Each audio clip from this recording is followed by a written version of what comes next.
I knew something was wrong the moment I put my key in the lock. The familiar resistance, the slight catch that always made me jiggle the key just so. It wasn't there. The door swung open too smoothly, like it was eager to show me what waited inside. Nothing, absolutely nothing. My apartment, the one I'd spent 3 years filling with carefully chosen furniture, art I couldn't really afford, and the small treasures I'd collected, was empty. Not messy empty, or burglarized empty. Methodically, deliberately empty. I stood frozen in the doorway, my suitcase still gripped in my hand, jet lag suddenly evaporating in a rush of adrenaline. The hardwood floors gleamed in the afternoon light, streaming through bare windows. No curtains, no couch where I'd spent countless nights watching bad reality TV with a glass of wine. No dining table where I'd hosted dinner parties that lasted until 3 a.m. "Hello?" I called out, my voice echoing against the bare walls. The sound bounced back at me, mocking. I took 3 steps inside, my boots clicking against the floor. The closet stood open, hangers gone. The bathroom, empty. Not even a forgotten bottle of shampoo or an old toothbrush. My bedroom, just indentations in the carpet where my bed had been. My phone buzzed in my pocket. With trembling fingers, I pulled it out. A text from Eliza.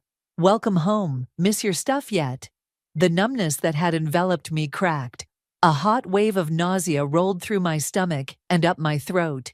Eliza, my best friend since college, the person who'd hugged me goodbye at this very door 6 weeks ago, promising to water my plants and collect my mail while I was in Europe for work. The plants were gone too. I sank to the floor, my legs no longer able to support me. My mind raced, trying to make sense of this. A practical joke, a misunderstanding. But the text, that cruel, taunting text, told me everything I needed to know. I called her, straight to voicemail. "Eliza, what the fuck? Where is my stuff? Call me back right now." My voice shook, caught between rage and disbelief. I tried again, and again. Nothing. With shaking hands, I opened my banking app. The password didn't work. I reset it, waiting impatiently for the email, heart pounding against my ribs. When I finally logged in, the screen showed a balance of $212.37. Last month, there had been over $40,000. My savings, my security, my future. "No, no, no," I whispered, scrolling frantically through transactions, withdrawals, transfers, all authorized with my information. All while I was presenting marketing strategies to clients across Europe, believing my life was waiting safely for me back home. I called the bank, pacing the empty apartment, explaining in increasingly desperate tones that I hadn't authorized these transactions, that I'd been out of the country, that someone had stolen. "I'm sorry, Ms. Brewer, but these transactions were authenticated with your password, and the security questions were answered correctly. There's no evidence of fraud in our system." "But it wasn't me," I shouted, my voice bouncing off the bare walls. "I understand your frustration, but without evidence of unauthorized access." I hung up, unable to listen anymore. My phone buzzed again. Another text from Eliza. "Maybe check your credit score next." My stomach dropped. I sat back down on the floor, opened my credit monitoring app. 3 new credit cards, maxed out, a personal loan, all in my name. The room started spinning. I leaned forward, pressing my forehead against the cool hardwood floor, trying to breathe. This couldn't be happening. Not Eliza, not my best friend of 12 years. The person who'd held my hair back when I was sick, who'd helped me move into this very apartment, who knew all my passwords, because of course she did. We trusted each other completely. I'd given her my spare key. I'd shared my Netflix account. I'd told her about the promotion I was working toward, about the bonus I expected. I thought of the last night before my trip, dinner at our favorite restaurant, Eliza raising her glass in a toast to conquering Europe. "I'm so proud of you, V." Had she been planning this even then? While I was excitedly talking about the clients I'd be meeting, had she been calculating how much she could take from me? My phone rang. Jacqueline from work. I let it go to voicemail. I couldn't talk to anyone, not yet, not until I understood what was happening. I crawled to the kitchen, empty, not even a glass to fill with water, and leaned against the wall where my refrigerator used to be. The magnitude of what Eliza had done was still sinking in. Not just theft, complete erasure. She hadn't just stolen my money and possessions. She'd tried to erase my existence. My phone buzzed with a notification from my email. Subject line: "Congratulations on your resignation." I opened it with numb fingers, an acceptance of my resignation from the marketing firm where I'd worked for 5 years, effective immediately, sent 3 days ago, while I was on a plane home, believing I was returning to my life. The email blurred as tears finally came, hot and angry. Through them, I saw another text appear on my phone. "Eliza, you always said I deserved better. Now I have it. Yours. Don't bother looking for me. By the time you figure anything out, I'll be gone." In that moment, sitting on the floor of my empty apartment, I made a promise to myself. This wasn't over, not by a long shot. Eliza had no idea what she'd just created. I spent that first night on the floor of my empty apartment, back pressed against the wall, knees pulled to my chest. The rage came in waves, receding only to crash back harder each time. By morning, something had crystallized inside me. A cold, sharp clarity I'd never felt before. I borrowed clothes from the emergency bag in my car and went straight to the police station. The officer behind the desk looked bored as I explained what happened. "So your roommate took your stuff?" he asked, not looking up from his computer. "Not my roommate, my friend. She was watching my place while I was in Europe." He sighed. "And you gave her a key?" "Yes, but, and your passwords?" "Some of them, yes, but, ma'am, this sounds like a civil matter. If you voluntarily gave someone access to your accounts and property." "She stole everything I own." My voice echoed through the station. Several heads turned. "She emptied my bank accounts. She resigned from my job in my name. This isn't a misunderstanding." The officer finally looked at me. "File a report. But I'll be honest, these cases are complicated. Without clear evidence of forced entry or unauthorized access, it's your word against hers." I filled out the paperwork with shaking hands, knowing it wouldn't help. By the time I left, the sun was high and harsh, matching my mood. My phone rang. Jacqueline again. "Where are you?" she demanded when I answered. "HR said you resigned, but I know that's bullshit. What's going on?" I leaned against a lamppost, suddenly exhausted. "I didn't resign. Eliza did it for me apparently, along with stealing everything I own and emptying my accounts." "What? Vanessa, what are you talking about?" "I came home to an empty apartment. Everything gone. She took it all, Jacqueline. Everything." Silence on the other end. Then, "I'm coming to get you. Where are you?" 20 minutes later, I was in Jacqueline's car, staring out the window as the city blurred past. "I warned you about her," Jacqueline said quietly. I turned to look at her. "What?" "Eliza. I warned you she wasn't trustworthy." The memory hit me like a slap. "Dinner last year," Jacqueline's voice low across the table. "I don't trust her, Vanessa. Something's off. The way she talks about your promotion, your bonus. It's like she's jealous, not happy for you." I defended Eliza fiercely. "You don't understand our friendship. We've been through everything together." "You did," I admitted. I didn't want to hear it. "What did the police say?" "Civil matter. Basically, I'm screwed." Jacqueline's apartment was everything mine used to be. Warm, lived in, safe. She made coffee while I showered, then handed me her laptop. "Start making calls. Credit card companies, banks, your landlord. I'll help." For hours we worked, reporting fraud, placing holds, explaining again and again what had happened. Most responses were the same. "We'll investigate, but since you gave her access." By evening my throat was raw from talking, and my eyes burned from staring at screens. "I found her," Jacqueline said suddenly. I looked up. "What?" She turned her phone toward me. An Instagram post from 3 days ago. Eliza on a beach, sunglasses pushed up on her head, smiling that smile I'd trusted for years. The caption, New Beginnings. Blessed. The location tag, Cabo San Lucas. She's in Mexico, with my money. The rage I'd been suppressing all day roared back. There's more. Jacqueline hesitated. She's not alone. She scrolled to another photo. Eliza, with her arm around a woman I recognized immediately. Serenity, my mentor, at work. The woman who'd recommended me for the European project. The pieces clicked into place with sickening clarity. The timing of my trip, the way Eliza had encouraged me to take it. It's such an opportunity, V. You can't pass it up. They planned this together, I whispered. Serenity knew exactly when I'd be gone. She probably helped Eliza resign for me. Jacqueline nodded grimly. The question is, what are you going to do about it? I stared at the photo, at Eliza's smiling face, at the arm she had wrapped around Serenity. My mentor, my friend, both betrayers. I'm going to take everything back, I said, my voice steady despite the storm inside me. And then I'm going to make them both regret ever knowing my name. Vanessa. No. I cut her off. Don't tell me to let it go. Don't tell me karma will get them, or the police will handle it. They won't. That's not what I was going to say. Jacqueline's eyes met mine. I was going to say you'll need help. She reached for her phone, scrolled through contacts, then handed it to me. The name on the screen. Winston.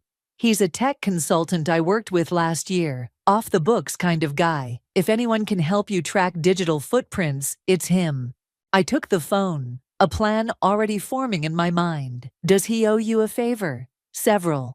Jacqueline's smile was sharp. And I think he'll find your situation interesting. That night, I couldn't sleep on Jacqueline's couch. I kept seeing Eliza's face in that Instagram photo. The casual confidence of someone who thought she'd gotten away with it. The smug satisfaction. I opened my laptop and created a new document. At the top, I typed, Eliza and Serenity. Underneath, I began listing everything I knew about them. Their habits, their weaknesses, their secrets, the ones they'd trusted me with over glasses of wine and late-night conversations. They thought they knew me, sweet, trusting Vanessa, who always saw the best in people, who forgave too easily, who would probably cry for a while, and then try to rebuild. They had no idea what they'd awakened. By morning, I had a plan. It wasn't pretty, it wasn't legal, and it would require me to become someone I never thought I could be. I was ready to begin. Winston wasn't what I expected. No hoodie, no basement apartment littered with energy drink cans. Just a clean-cut guy in a button-down shirt who met us at an upscale coffee shop, his MacBook looking like any other remote worker's.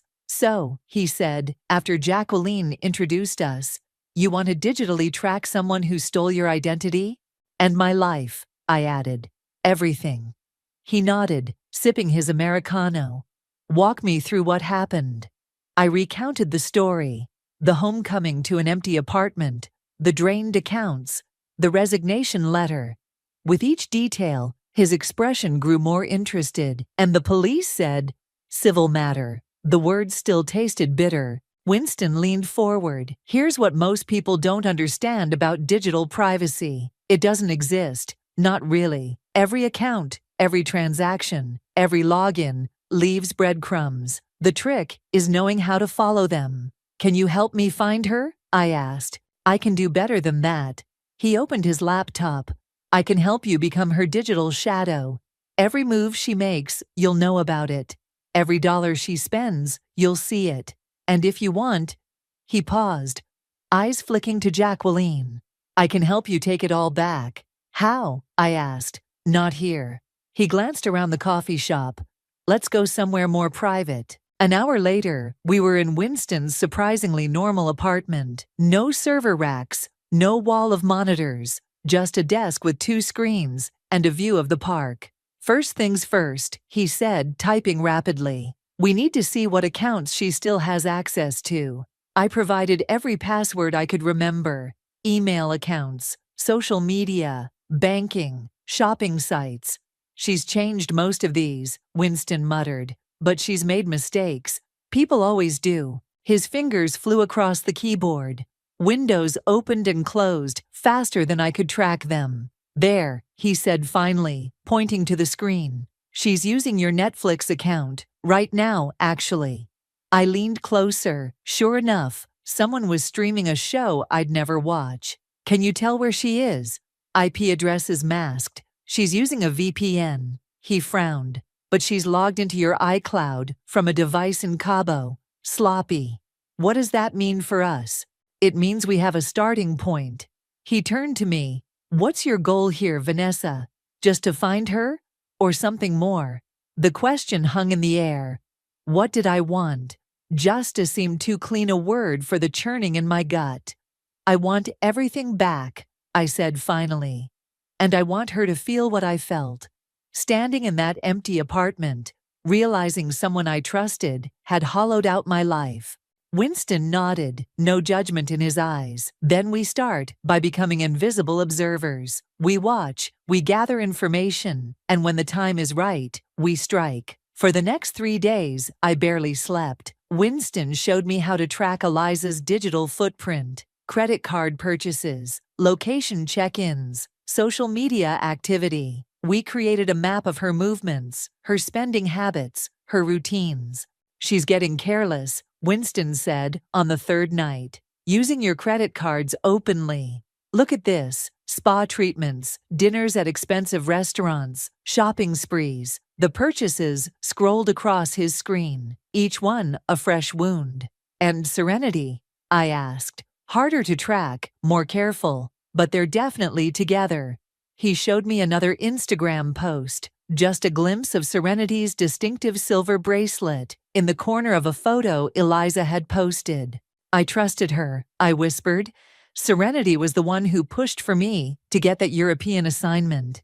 She mentored me for years. Only to help set you up, Winston finished. That's cold. I stared at the screen, at the evidence of their betrayal laid out in data points and timestamps. How do we get my money back? Winston hesitated. That's where this gets complicated, legally complicated. I don't care. You should. His voice was gentle but firm.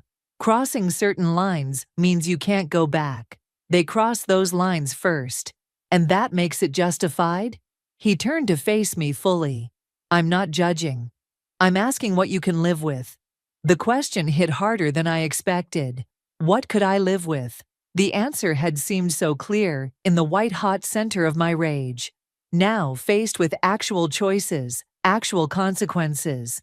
I need to think, I said. That night, alone in Jacqueline's guest room, I couldn't sleep. I scrolled through old photos on my phone. Eliza and me at college graduation, arms around each other. Serenity and me at the company holiday party, both laughing at some forgotten joke. Had it all been fake? Every moment, every conversation, every shared secret. Had they been calculating even then? My phone buzzed with a text from Winston. Found something. Call me when you wake up. I called immediately. Eliza's coming back, he said without preamble. She booked a flight to Newark for next Tuesday. Why would she come back? My heart raced. She has to know I'll be looking for her. That's not all. I heard typing in the background. She's been emailing with someone named Otto. Romantic emails. Plans to meet when she returns. Otto? The name wasn't familiar. Who is he? I don't know yet. But he seems important to her. Very important. A new piece of the puzzle. Someone Eliza cared about. Someone she was willing to risk returning for. Find out everything about him, I said, a new plan forming. Everything. Already on it. Winston paused. There's something else. I found emails between Eliza and Serenity from before your trip. They weren't just planning to take your money, Vanessa. What do you mean? They were after something specific, something you have access to at work. Client information, maybe. The emails are vague, but they mentioned the real prize repeatedly. The revelation hit me like a physical blow. This wasn't just personal betrayal. It was something bigger. I need to get back into the company system, I said. Can you help me? I can try.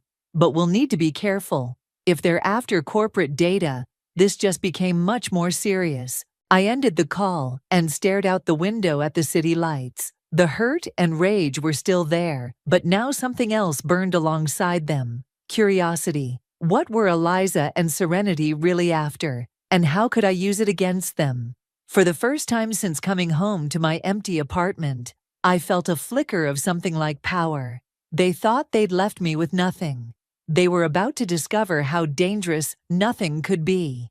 "This doesn't feel right," Winston said, not looking up from his laptop. We were in his apartment again, the glow of multiple screens illuminating his frown. "Accessing your company's servers is one thing, but what you're suggesting is exactly what they did to me," I finished. "They didn't hesitate to destroy my life. Why should I hesitate to return the favor?" Winston finally met my eyes. "Because once you cross this line, you become something different, someone different." "I'm already different." I gestured to the borrowed clothes I'd been living in for days. "They made sure of that." He sighed, running a hand through his hair. "I'll help you get into the system. What you do after that is your call." For the next hour, we worked in silence. Winston bypassing security protocols, while I made notes about what to look for, client lists, project details, anything that might explain what Eliza and Serenity were really after. "I'm in," he said finally. "You've got about 20 minutes before the system flags the unusual access." I took his place at the keyboard, navigating to my work folders. Everything looked untouched, which made no sense. If they wanted company data, why leave it all here? Then I saw it, a folder labeled European Initiative that I hadn't created. Inside were copies of all my presentation materials, client contacts, and project proposals from my trip. "They didn't delete my work," I murmured. "They copied it." Winston leaned over my shoulder. "Can you tell what they were specifically targeting?"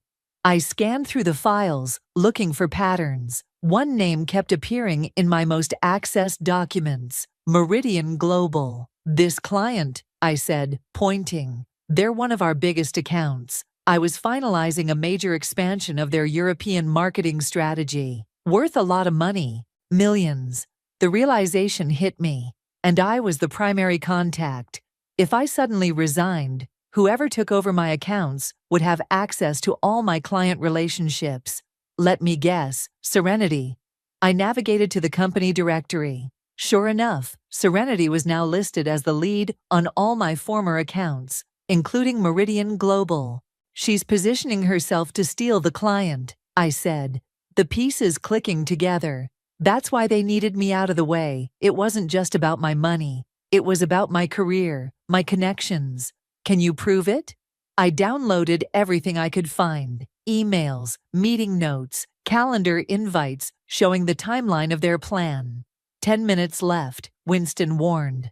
I worked faster, digging deeper into Serenity's communications. And then I found something that made my blood run cold. "Winston," I whispered, "look at this. An email chain between Serenity and someone at a competing agency, discussing how to transition Meridian Global's business away from my firm." The language was careful, coded, but the intent was clear. "Corporate espionage. This is bigger than just screwing you over," Winston said. "This is illegal, like federal charges illegal." I downloaded the emails, my mind racing. "We need to—" A notification popped up on screen. "Unusual access detected. System lockout in 60 seconds. "Time's up," Winston said, quickly disconnecting. "Did you get everything?" I nodded, clutching the flash drive. "Enough to understand what they're really doing. Enough to stop them. Vanessa." Winston's voice was serious. "This changes things. If they're involved in corporate espionage, these aren't just people who screwed you over. They're criminals with a lot to lose if caught." "Good," I said. "That gives me leverage. It also makes them dangerous." He closed his laptop. "We need to be careful how we proceed." My phone rang. "Jacqueline, where are you?" she asked when I answered. "I've been trying to reach you all morning. With Winston, we found something big." "Well, I found something too. Or someone, rather." Her voice dropped. "Otto, Eliza's new boyfriend." My pulse quickened. "What about him?" "He works at Meridian Global. Senior Marketing Director. The final piece of the puzzle slid into place. They're using him to facilitate the client transfer. Exactly. And here's the kicker. He has no idea who Eliza really is. From what I can gather, they met online while you were in Europe. He thinks she's some hotshot marketing consultant. Does he know about me? Doubt it, but he's about to. I could hear the smile in Jacqueline's voice. I set up a meeting with him tomorrow. Professional consultation, off the books. He has no idea I work at your firm. Jacqueline, that's risky. Yes, but so is what you're doing. Her tone turned serious. We're in this together, Vanessa. You're not the only one Serenity has screwed over. After we hung up, I sat in silence, processing everything. The scope of Eliza and Serenity's betrayal was expanding beyond personal vengeance into something that could destroy multiple careers, companies, lives. You okay? Winston asked quietly. No, I admitted. I thought this was just about me, about what they took from me, but it's so much bigger. Does that change what you want to do? I stared at the flash drive in my hand. I could take this to the police now, to my company's legal team. There would be investigations, possibly arrests. But would I get justice? Would I get back what was taken from me? No, I said finally. It doesn't change anything. It just raises the stakes. Winston nodded slowly. Then we need to be smarter than they are, more careful. And we need to move fast.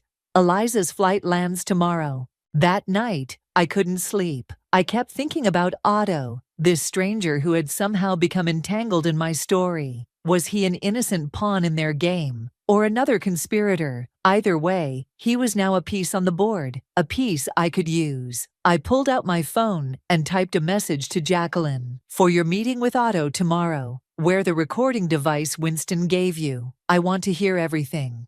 Her reply came seconds later. Already planned on it. Get some sleep, V. Tomorrow we start fighting back.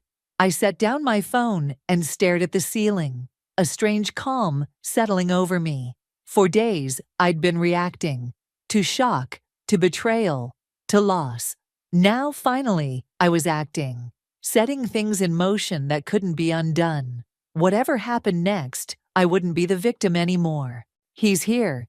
Jacqueline's voice came through my earpiece, slightly distorted. I sat in Winston's car, across the street from the cafe, watching through tinted windows as a tall man in a tailored suit approached the entrance. Otto. In person, he looked even more polished than in the photos Winston had found. Confident stride, expensive watch catching the sunlight, the kind of man who belonged in boardrooms, making million-dollar decisions, the kind of man Eliza would target. Remember, Winston said from the driver's seat, adjusting the recording equipment, we're just gathering information. Don't let Jacqueline push too hard. I nodded, though my instinct screamed to confront Otto directly, to demand answers about Eliza, about Meridian Global, about everything. Through our audio feed, I heard Jacqueline greet him warmly. Introductions, small talk about the weather, then smoothly transitioning to business. I appreciate you meeting off the record like this, she said. Sometimes these conversations are better had outside official channels. Absolutely, Otto replied, his voice deep and measured. Though I admit, I'm curious why a marketing strategist from a competing agency wants to discuss Meridian's business. Professional courtesy, Jacqueline said smoothly. I've heard rumors about Meridian considering a change in representation. Given my expertise in the European market, I thought I might offer some perspective. A pause. I could picture Otto weighing his response, deciding how much to reveal. We're always evaluating our options, he said finally, but I'm not at liberty to discuss specifics. Of course, though I imagine your new consultant has been quite persuasive. Eliza, isn't it? My breath caught. Beside me, Winston tensed. How do you know about Eliza? Otto's voice had cooled considerably. Our industry is small. Word travels. Jacqueline's tone remained casual. I understand she's been instrumental in suggesting alternative agency representation. Eliza is a personal relationship, not a professional one. Are you sure about that? Another pause. longer this time. What exactly are you implying? Only the mixing business with pleasure can be complicated, especially when you don't know everything about the person you're involved with. I think this meeting is over. The scrape of a chair being pushed back. Before you go, Jacqueline's voice dropped.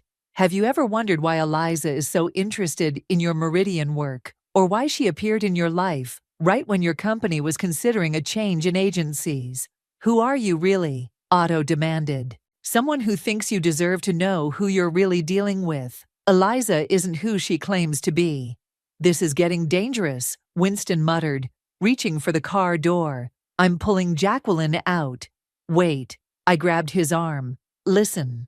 I don't know what game you're playing, Otto was saying, but I suggest you stop, now. Not a game, a warning. Jacqueline's voice remained steady. Ask Eliza about Vanessa Brewer. Ask her about the apartment she emptied and the account she drained. Ask her about Serenity and their plans for Meridian Global. Silence. Then, how do you know Vanessa? My heart stopped. He knew my name. She's my colleague, my friend. And Eliza destroyed her life. That's not. Otto stopped. Vanessa is in Europe, on extended leave. Is that what Eliza told you? What Serenity confirmed? Jacqueline's voice hardened. They're lying. Vanessa returned a week ago to find everything she owned gone. Her money stolen. Her job resigned in her name. This is insane, Otto said. But uncertainty had crept into his voice.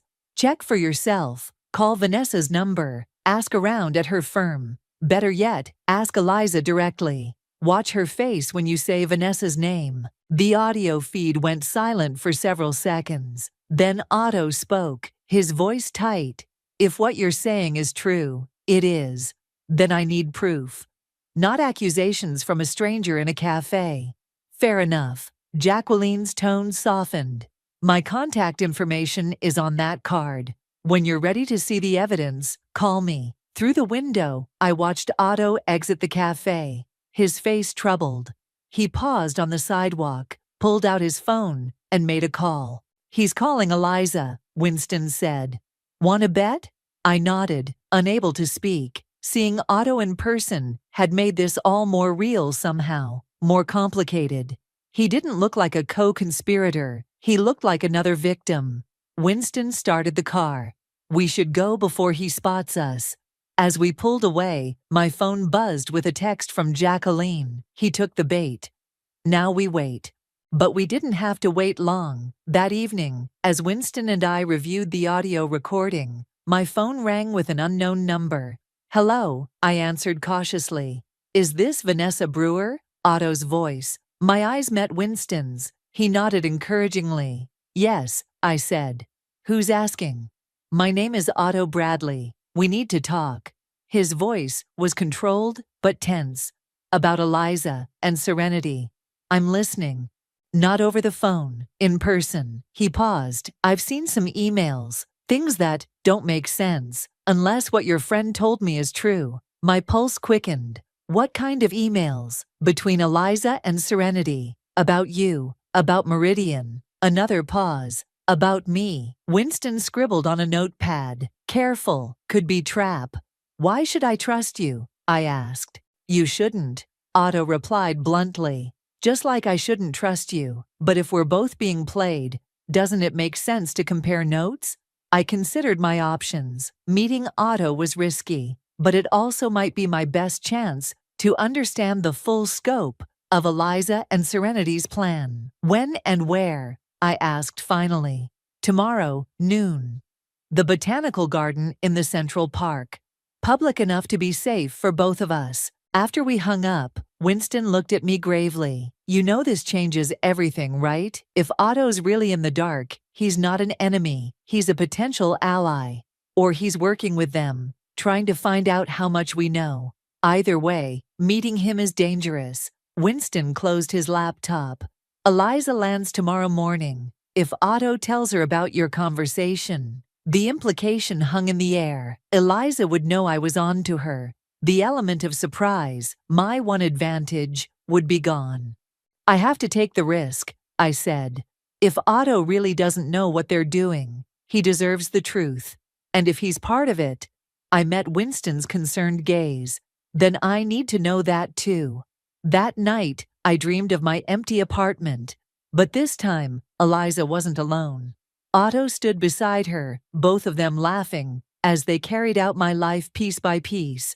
I woke, in a cold sweat, the dream still vivid. For the first time since this began, I questioned my own judgment. Was I seeing connections that weren't there, creating villains out of everyone associated with Eliza? Or was I finally seeing clearly the web that had been spun around me all along? Tomorrow would bring answers, and with them, a point of no return. The botanical garden was quiet for a weekday noon.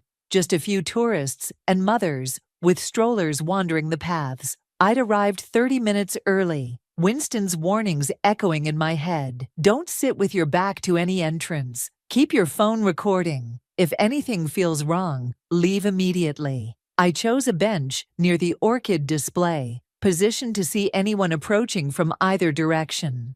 The recording app on my phone was running, tucked discreetly in my jacket pocket. At exactly noon, Otto appeared at the east entrance. He paused, scanning the garden, until his eyes found me. Even from a distance, I could see the tension in his shoulders, the careful way he surveyed our surroundings before approaching. He was being cautious, too. Interesting. Vanessa, he asked, stopping a few feet away. I nodded. Otto. He sat beside me, leaving a careful distance between us. Up close, he looked exhausted. Dark circles under his eyes, his normally impeccable appearance slightly rumpled. I didn't sleep last night, he said, as if reading my thoughts. After your friend approached me, I did some digging, made some calls. And it seems Vanessa Brewer did not in fact resign to extend her European trip. His eyes met mine, searching. She returned to find her apartment emptied and her accounts drained. That's right. By Eliza, it wasn't a question. And Serenity, I added. They worked together. Otto ran a hand over his face. I've been seeing Eliza for almost 2 months. Met her at an industry mixer. She said she was a marketing consultant who'd just moved to the city. He gave a bitter laugh. I believed every word. We all did, I said quietly. That's how she operates. He pulled out his phone, unlocked it, and handed it to me. These are the emails I found. Between Eliza and Serenity. I scrolled through them, my stomach tightening. The emails were explicit, detailed discussions of how to use Otto to facilitate Meridian Global's transfer to their partner agency, how to ensure I was out of the picture, how to maximize their financial gain. There's more, Otto said. Keep scrolling. I did, and froze when I saw my name. V's apartment cleared out. Everything of value in storage. Will sell once things cool down. Accounts drained. She'll be too busy trying to survive to cause problems. Serenity's response. Perfect. Otto's completely under control. He has no idea you're using him. Once the Meridian deal closes, we'll have our commission and be long gone. My hands shook as I handed the phone back. When did you find these? Last night. After your friend approached me. Otto's jaw tightened. Eliza gave me her laptop password weeks ago. I never had a reason to use it until now. And you're showing me this because I've been played for a fool. His voice was controlled, but I could hear the rage underneath. And I want to know what you're planning to do about it. I studied him, looking for any sign of deception. How do I know this isn't a trap? That you're not working with them to find out how much I know? You don't. He met my gaze directly. Just like I don't know if you're really who you claim to be. But those emails are real. And if they're using both of us, doesn't it make sense to work together? The sincerity in his eyes seemed genuine. But then, so had Eliza's. So had Serenity's. Eliza landed this morning, I said, watching his reaction carefully. Did you tell her about meeting me? No, I told her I had meetings all day. His expression darkened. She's staying at my apartment, using my Wi-Fi, my security system. An idea sparked. Your security system. Does it have cameras? Inside and out. I can access them remotely. So you can see what she's doing right now. Otto pulled out his phone again, opened an app, and handed it to me. On screen was a live feed of a sleek apartment. Eliza sat on a couch, laptop open, phone to her ear. Even with the sound muted, I could see she was agitated, pacing occasionally. "Can you turn on the sound?" I asked. Otto tapped the screen. Eliza's voice filled the air between us. "Don't care what he said. Find out what Vanessa knows." A pause. "No, Otto doesn't suspect anything. He thinks I'm in love with him." A harsh laugh. "Just make sure everything's ready for the Meridian meeting tomorrow. Once they sign with the new agency, we get our cut, and this is all over." I handed the phone back, my decision made. "I have a plan, but I need your help." "What kind of plan?" "The kind that gets us both what we want. You keep your client and your reputation. I get my life back." I leaned closer, "and they get exactly what they deserve." Otto's expression hardened. "I'm listening." For the next 20 minutes, I outlined what I had in mind. As I spoke, Otto's initial skepticism gave way to grim appreciation. "It's risky," he said when I finished. "If they realize what we're doing." "They won't. They're too confident, too sure they've won." I stood up. "But we need to move fast. The Meridian meeting is tomorrow." Otto nodded, standing as well. "I'll handle my end." "But Vanessa," he hesitated. "Are you sure about this? Once we start, there's no going back." The question gave me pause. Was I sure? This plan crossed lines I'd never imagined crossing before. It made me know better than Eliza, in some ways. But then I remembered my empty apartment, the hollow feeling of standing in that space that had once been mine, now stripped of everything that made it home. The casual cruelty of Eliza's texts. "I'm sure," I said firmly. "They didn't give me a choice when they took everything from me. Now I'm not giving them one either." As we parted ways, my phone buzzed with a text from Winston. "Where are you? Jacqueline and I are worried." I typed back, "Meeting went well. Otto's with us. Plan in motion. Meet me at your place in an hour." Then I turned my phone off and headed toward the garden exit, a strange calm settling over me. For days, I'd been reacting to Eliza and Serenity's moves, always one step behind. Now finally, I was the one setting the trap. Tomorrow they would walk right into it. The Meridian Global Conference Room had floor-to-ceiling windows overlooking the city. 40 floors up, everything below looked small, insignificant. I wondered if that's how Eliza and Serenity saw me. Just another tiny figure they could crush without consequence. Not today. I adjusted the collar of my borrowed blazer, feeling the weight of Otto's security badge clipped to my pocket. The conference room was empty, the meeting not scheduled to start for another 30 minutes. Plenty of time. My phone buzzed. "Winston, security cameras looped. You're invisible for the next 20 minutes." I moved quickly to the head of the table, plugging a small device into the HDMI port of the presentation system. Winston had created it, a remote override that would give us control of the screens when needed. Another text, this time from Jacqueline. "In position at the firm, legal team standing by." Everything was in place. I took a deep breath, trying to calm the thundering of my heart. After days of planning, of careful coordination, the moment was almost here. I heard voices in the hallway and slipped into the adjacent break room, leaving the door cracked just enough to see through. Otto entered first, followed by 3 Meridian executives I didn't recognize. Behind them came Serenity, elegant in a charcoal suit, her silver bracelet catching the light. And finally, Eliza. Seeing her in person, after everything that had happened, sent a jolt through me. She looked exactly the same. Confident smile, perfectly styled hair, designer clothes, probably bought with my money. She carried herself like someone who had never faced consequences for her actions. That was about to change. Otto made introductions, his performance flawless. No one would guess he was anything but the consummate professional, eager to finalize Meridian's new agency partnership.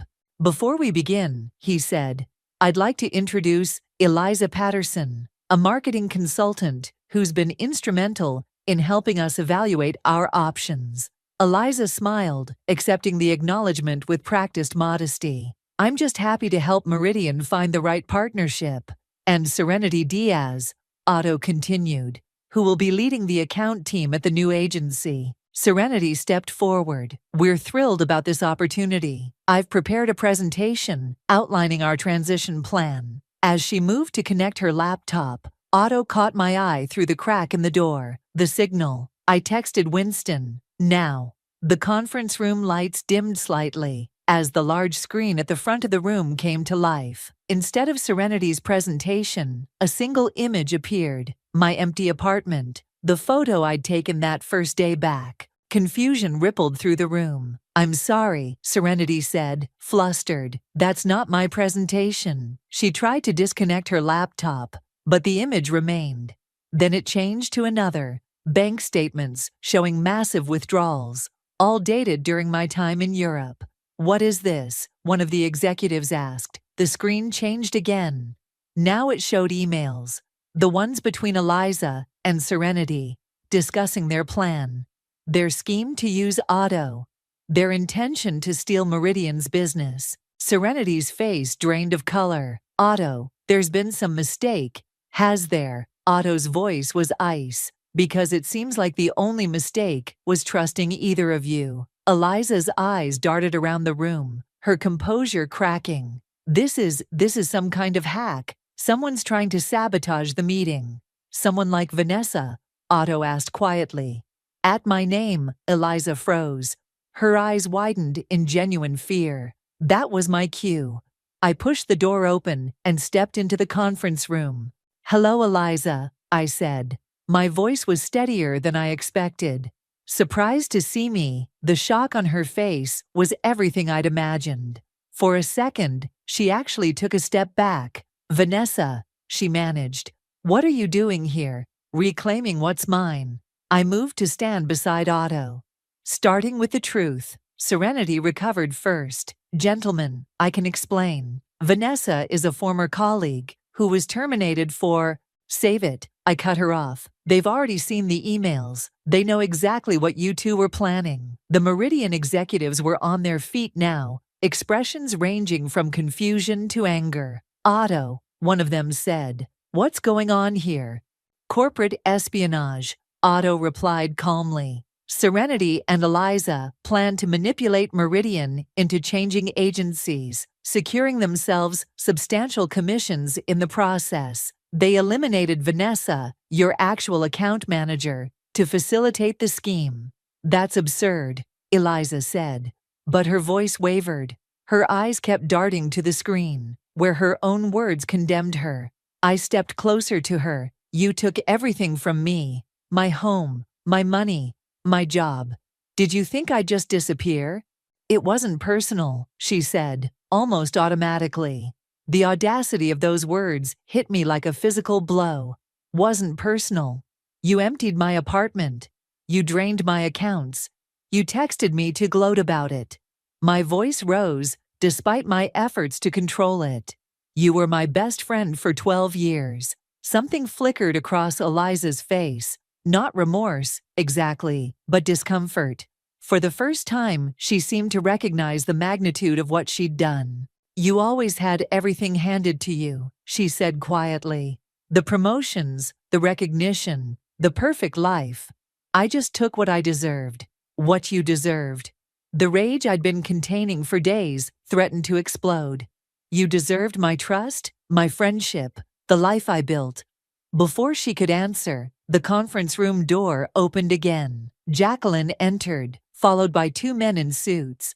Serenity Diaz and Eliza Patterson? One of them asked. I'm Detective Morris. This is Detective Reyes. We'd like to ask you some questions about allegations of identity theft, fraud, and corporate espionage. Serenity's composure shattered completely. This is a misunderstanding.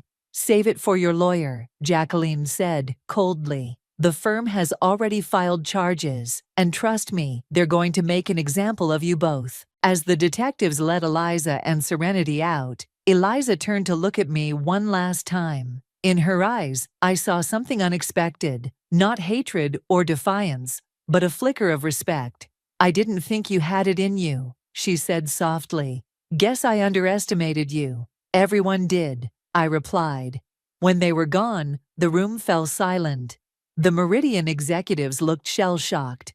Otto cleared his throat. Gentlemen, I suggest we reschedule this meeting. In the meantime, I can assure you that Meridian's relationship with our current agency remains secure. As they filed out, murmuring among themselves, Otto turned to me. You okay? I nodded, though I wasn't sure if it was true. The confrontation had left me drained, hollow. I'd imagined this moment for days, seeing the look on Eliza's face, watching her plans crumble. But now that it had happened, I felt no triumph, only exhaustion. It's over, Jacqueline said, squeezing my shoulder. They can't hurt you anymore. But as I looked around the now empty conference room, at the evidence of betrayal still displayed on the screen, I wasn't so sure. Some wounds don't heal just because justice is served. Some betrayals change you forever. The key felt strange in my hand as I stood outside my apartment door.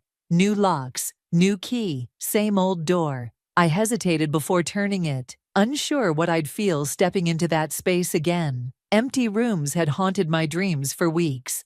Need a minute? Winston asked, setting down the box he was carrying. I shook my head. No, I'm ready.